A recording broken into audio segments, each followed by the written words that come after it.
Iran has announced that it is rolling back its commitments under the landmark nuclear deal, marking a further and dramatic escalation of tensions in the Middle East following the assassination of the Iranian general Qasem Soleimani by the US in Baghdad on Friday. In a statement, Tehran said it would remove all limits on uranium enrichment, but those steps could be reversed if Washington lifted its sanctions on Tehran. It comes as Soleimani's remains have been returned to Iran with enormous fanfare. The multi-city funeral procession is said to be even bigger than the honours given to the late Supreme Leader Ayatollah Khamenei. Here you can see the huge crowds in the city of Mashhad as his coffin was brought out onto a stage. The crowd was so large that its journey onto Tehran has been postponed. Meanwhile, in the country where Soleimani was killed, the Iraqi parliament has passed a resolution ordering all foreign troops out of the country and banning them from using Iraq's land, air and waters for any reason. James Robbins reports. Tens of thousands of Iranians are mourning General Soleimani and apparently getting behind their leaders promising revenge. The chants are familiar, including death to America, but the context has radically changed. The war of words from both sides is intensifying. President Trump has tweeted this threat of massive retaliation. If Iran strikes any Americans or American assets, he says, we have targeted 52 Iranian sites, some at a very high level and important to Iran and the Iranian culture. And those targets and Iran itself will be hit very fast and very hard. The USA wants no more threats. Is there still risk of attack? Of course there is. There's a tremendous risk. Right. And we're doing everything we can to make sure that we take that down and protect American lives. That's the mission set. When the president laid out his national security strategy 3 years ago, this is all in the context of a larger American strategy to create peace and stability in the Middle East. In the Iraqi capital Baghdad, where the general was killed in the American strike, Iraq's parliament has expressed its outrage, voting for the removal of all foreign forces from the country, although the decision is not necessarily binding. America is busy sending reinforcements to the wider region. In practice, around 5,000 US forces in Iraq are unlikely to leave soon.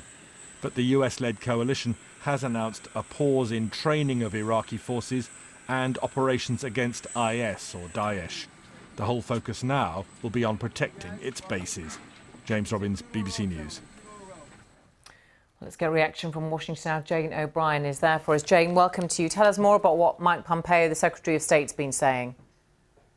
Well, he's really been doing the rounds this morning, appearing doing several interviews on American networks and really trying to shore up support at home here in America for the decision to kill Qasem Soleimani, saying that it was entirely legal and that, again, reiterating that there was intelligence that indicated that a major attack was being planned on American interests. Now, the big problem for the administration, of course, is that it has not made that intelligence public. It has sent a formal notification to Congress now, which it's required to do under law, outlining the case and detailing that intelligence. But a lot of people are still questioning why now, what was the justification, and really, frankly, was it worth the risk? With the Iraqi parliament calling for all foreign troops to leave the country, what happens now for the thousands of US troops stationed there? Nothing immediately, because this is a vote at this point and it may not actually come into force. But when asked specifically about this, Mike Pompeo said that he was watching the situation carefully but was unwilling to speculate on what the next steps might be.